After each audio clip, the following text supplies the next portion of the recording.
তাদের বাপেরও ক্ষমতা নেই ইউটিউব চালানোর, যদি আমাদের নাম বিক্রি না করে। তুফান হ্যান্ড কই থেকে আসলো? আসলে তো সত্য কথা, তুফান হ্যান্ড কই থেকে আসলো? 10 নম্বর সিঙ্গেল আসতেছে, পুরো বাঞ্চুর তছনছ করে ফেলবে। আমরা কি পাই? দিনের বেলাতে একটু বাতাস, ঠিক আছে, একটু বাতাস, আর তো কিছু না। তো বাতাস নিয়ে এত কথা কেন? বাতে মরবি তোরা, পানিতে মরবি তোরা, তোর বাপ পারে খাইতে পারবি না তোরা, এটা সত্য। এটা পারবে না, জিন্দিগিতে পারবে না চালাইতে। ওই আমাঙ্গর নাম নিয়েই চলাই দেবো, ওদের এটাই বুঝে নিচ্ছে, ঠিক আছে। বুবলি সিনেমার জন্য যেই পরিশ্রমটা করে, এটা আমাদের নিজের চোখে দেখা। ভোর 5টার সময় বুবলি উঠেছে রিভেঞ্জ ছবি শুটিং করার জন্য। তুফান এর কই থেকে আসলো এখানে? ওই যে আমার বড় ভাই বলছে, দেব ভাই বলছে তুফান এখানে কই থেকে আসলো? আসলে তো সত্য কথা, তুফান এখানে কই থেকে আসলো? হ্যাঁ, আমরা আকাশে যতটা ডাক পাই, যতটা আওয়াজ দেয়, ততটা আওয়াজ কি বাস্তবে আমরা পাই? আমরা যেভাবে বলে 10 নম্বর সিঙ্গেল আসতেছে, পুরো বাঞ্চুর তছনছ করে ফেলবে, আমরা কি পাই? দিনের বেলাতে একটু বাতাস, ঠিক আছে, একটু বাতাস, আর তো কিছু না। তো বাতাস নিয়ে এত কথা কেন? রিভেঞ্জ, যেটা বুবলি বলছে, রিভেঞ্জের গতিতেই চলবে। রিভেঞ্জের গতিতে চলবে। রিভেঞ্জ যারা দেখবে তারাই বলবে রিভেঞ্জ কেমন হয়েছে। বিচার করার দায়িত্ব দর্শকের কাছে, আপনারা আমার কাছে না। আপনারা আমাদেরকে প্রচার করবেন, আপনারা আমাদেরকে ভালোবাসা দেবেন, সেই জিনিসটা আমরা চাই, আর কিছু চাই না। বিচারের দায়িত্ব যখন সিনেপ্লেক্সে বা সিনেমা হলে দর্শক যাবে, তখন আপনারা তখন সবাই কিন্তু থাকেন কিন্তু ক্যামেরা নিয়ে। এখন কিন্তু সিনেমা খুব ডেঞ্জারাস, কিন্তু সিনেমা বানাইলে খুব বুঝে শুনে বানাইতে হয় কিন্তু। কারণ জানেন, হলের ভিতরে 20টা ক্যামেরা থাকে, 20টা ইউটিউবার থাকে। আইসা বলে ভাই ছবিটা কেমন হয়েছে একটু বলেন। যদি আল্লাহ রহমান ছবিটা খারাপ হয়, তাহলে কিন্তু আমরা দেখছি রাজকুমারের ব্যাপারে যে কেমন গালাগালি, কি প্রকার, কত রকমের কি আমরা কিন্তু দেখছি না? এর আগে কি ছিল? এর আগে রাজকুমার নিয়ে এর আগে কি ছিল? কি ছিল না? এর আগে আওয়াজটা কি ছিল? পুরো বাংলাদেশ তছনছ হয়ে যাবে, পুরো বাংলাদেশে কিয়ামত হয়ে যাবে, বাংলাদেশ ভূমিকম্প হয়ে যাবে। দুঃখের বিষয়, আমরা ফল পাইছি 0। এবং হলের দর্শকদের কথা, এটা আমার কথা না। দর্শকরা মধুমিতা সিনেমাতে বেড়েছে আর দিছে। আমি কিন্তু বলছিলাম যে ভাই, আপনার হাতে পায়ে ধরি, আপনার ডিরেক্টর কারো মা বোন নিয়ে আপনার গালাগালি করবেন না। ছবিটা ডিরেক্টর বানাইছে, তার মা বাবা বানায় নাই।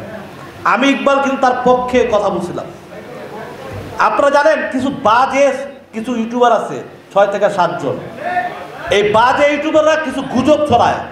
এরা পুরো পৃথিবী বাংলাদেশে আইনা পড়ছে। এখন পুরো পৃথিবী এখন বাংলাদেশের আইনা ফেলছে, যে পুরো পৃথিবী বলে বাংলা ছবি দেখে। তাহলে হলিউড বলিউড হংকং এর গাড়া গেল গা। আস্তে আস্তে আস্তে আস্তে এর আমি স্লোগান দিতে আসিনি, আস্তে আস্তে। আমার কথা হলো একটা ব্যাপার, আমার যারা বক্তব্য আছে, আমি কিন্তু বলতে পারি যে আমার দর্শক তোমরা বসে থাকবে, ভাই তোমরা গাইল দাও, কিন্তু আমি কিন্তু এরা বলি না। আমি কি বলি জানেন? যে সে যদি আমারে বকা দেবে, তোমাদের সমস্যা কি? আরে মিয়া, বাংলাদেশ না, পুরো পৃথিবীর কত বড় বড় ব্যক্তিরা গালাগালি করে, তাদের কি আসে যায়? ওই আজকে কে জানি বলে আদনান বলে একটা সাক্ষাৎকারে দেখছিলাম, আদনানের, আমার বন্ধু আদনানের, যে কে কি করলে আমি ড্যাম কি, আমার সামনে কিছুই আসা যায় না এগুলো। আর এগুলো আমি পড়িও না, এগুলো দেখিও না। আমরা কিন্তু সেই একই স্টাইলে বাস করতেছি। এই যে কিছুদিন আগে খরসু ভাই, কাদিয়া সাহেব আমার 19 সময়টা রান্না বলে তুফান বন্ধই করে দিয়েছিলাম, কিন্তু আজও বন্ধ কি এই উচ্চারণ করছিলাম আমরা বন্ধর ব্যাপারে কোনো কথা? কোনো রকম আমার যে আমার আব্বাই, আমার খরসু ভাই এখানে বসা আছে, কোনোদিন কি খরসু ভাই উচ্চারণ করছিল? এইটা তাদের একটা গেম, যেই গেমটা তারা নিজেরা 10,000 টাকা ইউটিউবে দিয়া তারা নিজেরা গেম করে, তারা তুফানের বিরুদ্ধে তাদের একটা পলিসি, বাজে ব্যাড পলিটিক্স, পাবলিসিটি। আমাদেরকে নাম বিক্রি করে, খরসুবের নাম, আমার নাম, আদনানের নাম, কাজিয়া সাহেবের নাম, সাহেব সবার নাম বিক্রি করে তারা একটা ব্যাড পলিটিক্স করে। তাহলে তাদের বাপেরও ক্ষমতা নেই ইউটিউব চালানোর, যদি আমাদের নাম বিক্রি না করে। আস্তে আস্তে আস্তে আস্তে আস্তে আস্তে তারা জীবনে আমাদের নাম, পারলে আমাদের নাম ছাড়া ইউটিউব চালা না, দেখি চালা কত দু মাসে দেখি খরসুবের নাম লিস্ট, আমার নাম লিস্ট না, হ্যাঁ জন্টুবের নাম, ওদের নাম নিয়ে একটা চালা, জিন্দিগি তো চালাতে পারবি না। কারণ তোদের ওই স্টার বিশালকে কোনো কেউ ধরে না। আমাদের নামটা যখন আসে তখন ইউটিউবটা চলে, দেখে, ঠিক আছে? ক্ষমতা থাকলে আমরা তো মানে স্টার না, কিচ্ছুই নাম না, আমরা তো নর্মাল পাবলিক। হ্যাঁ, তো আমাদের নাম নিয়ে এত খাইজানি কেন তোদের? কারণ তোর চলবে না। ভাতে মরবি তোরা, পানিতে মরবি তোরা, তোর বাপ পারে খাইতে পারবি না তোরা, এটা সত্য। এটা পারবে না, জিন্দিগিতে পারবে না চালাইতে। ওই আমাঙ্গর নাম নিয়েই চলাই দেবো, ওদের এটাই বুঝে নিচ্ছে, ঠিক আছে? এটাই হলো বুঝে নিচ্ছে। আমপাল্লা চালা যদি বাংলাদেশে এত বড় সুপারস্টার হয়েই থাকে তাহলে ওর নাম দিয়ে 1 লাখ ইউটিউব চালাস না কেন? ওর নাম বিক্রি করে রাখা, আমাদের নাম লাগাস কেন? আর একটা কথা বলি, বুবলিকে আমি যথেষ্ট আমার ছোটো বোনের মতো আদর করি। আমার একটাই বোন, আমার ছোটো বোনের নাম ইতি, আর বুবলি, আমি দুজনকে এক পাল্লায় মাপি সবসময়। হয়তো আমি একটা ইন্টারভিউতে আমার একটা মিস্টেক কথা ছিল, বাট এটাকে এডিট করে অনেক কিছু হয়েছে, এই জন্য আমার সাথে অনেক কিছু হয়েছে। হ্যাঁ, এইটা আমি বুবলিকে বলছি। আমরা অনেক সময় অনেক বক্তব্য দিলে অনেক সময় দেখা যায় ভিউ পাওয়ার জন্য এডিট করে করে চালায় দেয়, তখন কিন্তু আমাদের ভিতরে একটা সম্পর্ক নষ্ট হয়। যাই হোক, এটা বুবলিকে পরে আমি বুঝাই বলছি, পরে বুবলি বুঝছে। আর এইখানে ওই যে হাবিব, আমার ছোটো ভাই হাবিব একটা প্রশ্ন করছে। ঠিক আছে হাবিব, যদি বুবলি মনে করো ফোন করছে বা ফোন করে নাই, তোমার এখানে বলাটা ঠিক হয় না।